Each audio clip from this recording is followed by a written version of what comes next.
Nós deixamos esse eletro de um paciente com despolarização precoce e a pergunta que a gente fez foi: ele tem o mesmo risco de desenvolver uma arritmia ventricular igual aquele paciente anterior?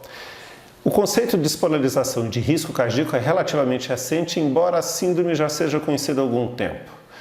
O que surgiu de novo foram quais critérios para dizer se o paciente tem risco ou não, qual é o caso maligno ou não. Vamos dar uma olhada no que existe em literatura. A primeira coisa para definir é qual que é o padrão da alteração do segmento ST e do ponto J. Existem pacientes com elevação de ponto J bem clássico e com o ST ascendente.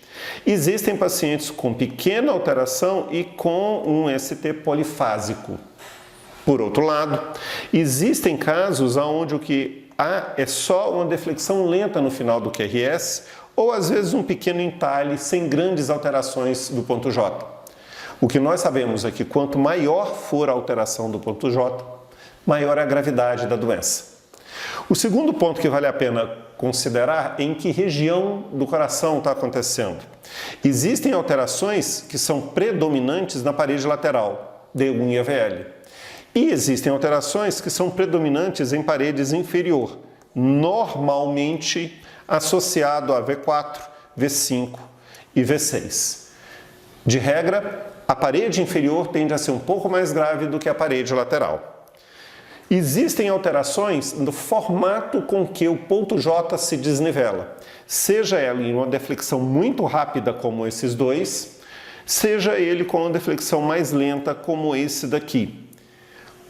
De regra, uma deflexão mais rápida também significa maior gravidade da doença.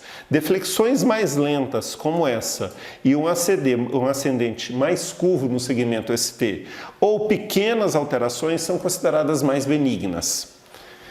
O segmento ST, a partir do ponto aonde o ponto J há o desnível, até o começo da onda T, se ele mantém-se supradesnivelado, isso é um sinal de malignidade.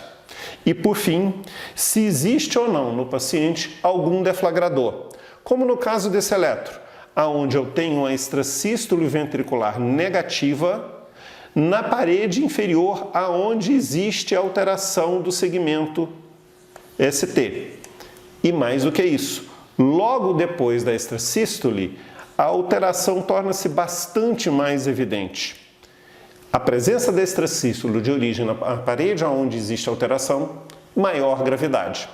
Então, se nós olharmos o que aconteceu com o nosso paciente, primeiro, eu tenho alteração do segmento ST relativamente pequena, com um ascendente no formato côncavo para cima. Segundo, a alteração sim é de parede inferior, mas essa alteração de V5 e V6 com um pequeno entalhe é bem próprio de atividade física. Por fim, se nós olharmos o ponto J, não existe a inscrição rápida da deflexão no final do QRS e não existe nenhum deflagrador. Então, nós precisamos lembrar que, como esse paciente, se existem características de ponto J e onda J, aquela fase final lentificada, que dão sinais de benignidade, se a localização é de parede anterior ou se é de parede inferior e pega de V4 a V5, como no nosso paciente, se a morfologia do segmento ST não é supradesnivelado e sim côncavo, e se não existem deflagradores, trata-se de um eletro com despolarização precoce de caráter benigno. Eu sou Henrique Maia, para o canal Arritmocárdio. E a propósito, Feliz Natal!